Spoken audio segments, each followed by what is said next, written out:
Oh, wow. Ayan siya guys. Nabili ko dito sa TikTok. 10 bulb para sa vanity mirror.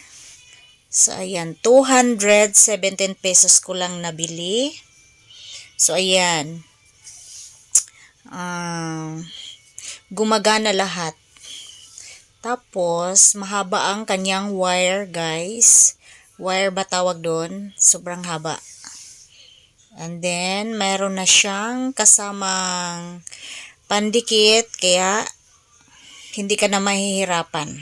So, ayan. Ito na ang aking vanity, guys. Ang ganda, na-arrange ko lahat. Ang ganda-ganda.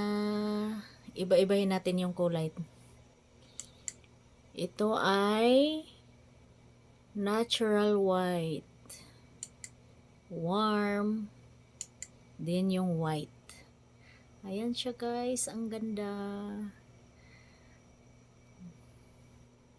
Diba? Na-arrange ko na siya. Ayan. Sinong may gusto dyan para maganda rin yung inyong vanity mirror? Mag-order na kayo. Ang ganda-ganda. Excited.